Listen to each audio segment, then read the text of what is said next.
संयुक्त आदिवासी कृति समिति के तरफ से अनुसूचित जनजाति में धनगर समाज को आरक्षण देने के विरोध में नागपुर के संविधान चौक में श्रृंखलाबद्ध भूख हड़ताल की गई। भूख हड़ताल में दिलीप पवार, आरडी आत्राम, स्तुति समिति समन्वयक विनोद मसराम, अरविंद आघाड़े, जिला परिषद अध्यक्ष मुक्ता कोकरडे सहित इतर मान्यवर बड़ी संख्या में उपस्थित थे।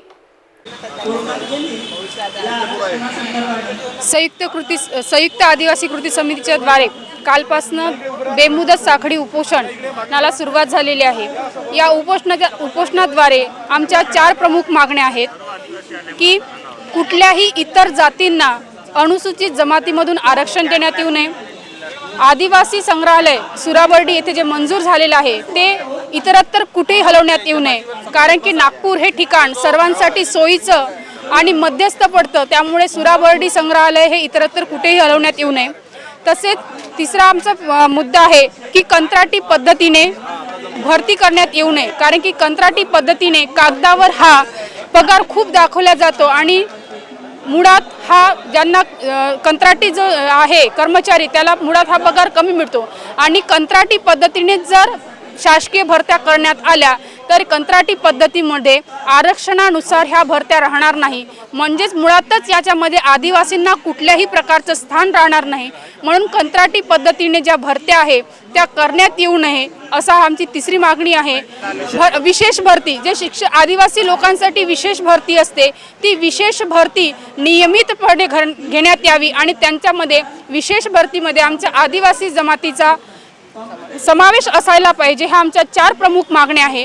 जोपर्यंत या 4 प्रमुख मागण्या आमच्या पूर्ण होणार नाही तोपर्यंत आम्ही सतत पाठपुरावा करणार आणि आमचं बेमुदत आमरण उपोषण हे सुरू राहणार।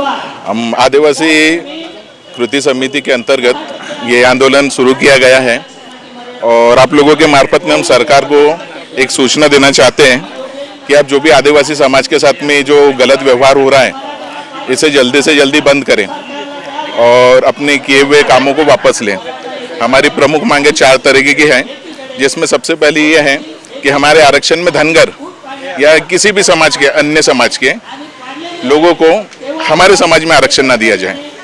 साथ ही साथ में दूसरी हमारी प्रमुख मांग है गोंडवाना सांस्कृतिक संग्रहालय जो सूराबर्डी में बनाया गया था, पिछले 20 साल पहले वो सैंक्शन हुआ, तब से किसी न किसी वजह से उसको पोस्टपोन करते जा रहे हैं।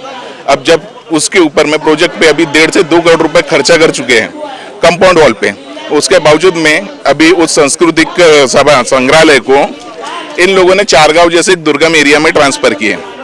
आज हमारे समाज को तरक्की और डेवलपमेंट की जरूरत है, लेकिन ये सरकार हमारे सांस्कृतिक सभागृह को नागपुर के बदले वापस गांव में भेज रही है, एक डेवलप एरिया से एक अनडेवलप एरिया में।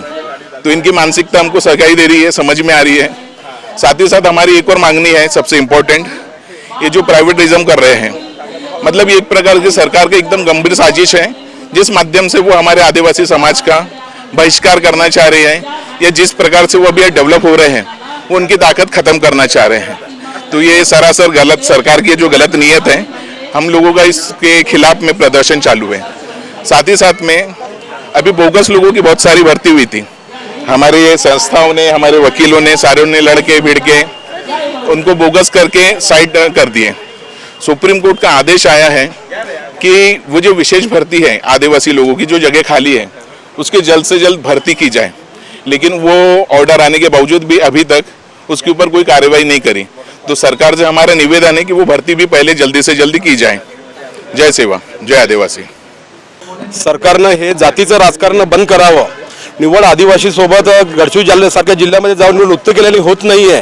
जर त्यांना खऱ्या अर्थाने आदिवासी स्थिती जर माहीत असेल तर त्यांना धनगरांना आरक्षण देण्याबाबतच्या खोट्या घोषणा करू नये। याच्या आधी सुद्धा त्यांनी अशाच प्रकारच्या घोषणा केल्या होत्या आणि सरकार तोंडगाशी पडलं होतं।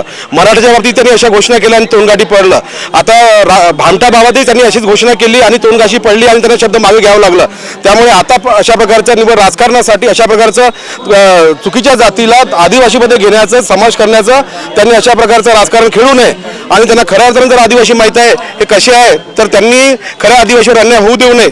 आज गोपीचंद पडळकरांनी म्हटलं होतं की आम्हाला जात काही वेगळी नाही पाहिजे, धनगर आणि धनगर हे एकच आहे.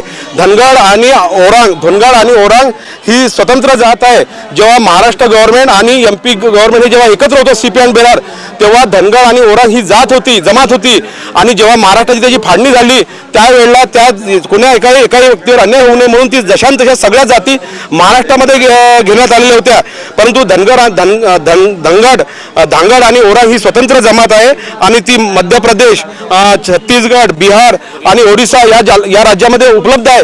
त्याच्यामुळे पडळकरांचं हे म्हणणं सगळं चुकीचं आहे की धनगर आणि धांगड हे एकच आहे असं. दुसरं असं की जेव्हा हा मुद्दा 4 वर्ष आधी आला होता, हे सरकार असताना, BJP सरकार असताना, तेव्हा त्यांनी TRT यांच्या मार्फत ते इन्स्पेक्शन करणार होते, याचं निरीक्षण करणार होते, याचा अहवाल घेणार होते की धनगर हे खरंच आदिवासी आहे का. पण याच लोकांची मागणी होती की TRT भेदभाव करणार आणि म्हणून यांनी टीसला हे अहवाल द्यायला सांगितलं, टीसकडून अहवाल करायला सांगितलं, Tata institute of social science कडून की टीस हे तिराईत पार्टी आहे आणि टीसचा अहवाल हा आदिवासीच्या फेवरचा आला आणि त्याच्यामुळे हेतुपुरस्सर कोर्टामध्ये शासन हा अहवाल सादर करत नाही आहे आणि धनगरांना सपोर्ट करत आहे.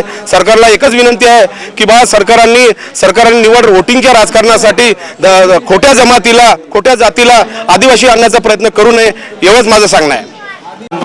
भारतीय जनता पार्टी प्रदेश उपाध्यक्ष आदिवासी आघाडी सरकारला माझी हाच विनंती आहे की जे तुम्ही निर्णय घेतला आहे ते मागू घ्या, नाहीतर पूर्ण समाज पेटेल आणि समाजामध्ये काहीतरी चूक होणार. म्हणजे सर्व विनंती करतो कि तुम्ही तुमचा निर्णय मागे घ्या. इस खबर के प्रायोजक है शिवशंकर आयुर्वेदिक क्लिनिक, अनुभवी डॉक्टर से सज्ज, सभी प्रकार के आयुर्वेदिक दवाइयाँ मिलने का एकमात्र स्थान. इनका पता Shivshankar ayurvedic clinic, doctor Mangala Ketkar hospital के सामने, महाजन मार्केट के पास, टेम्पल बाजार रोड, सीताबर्डी, नागपुर.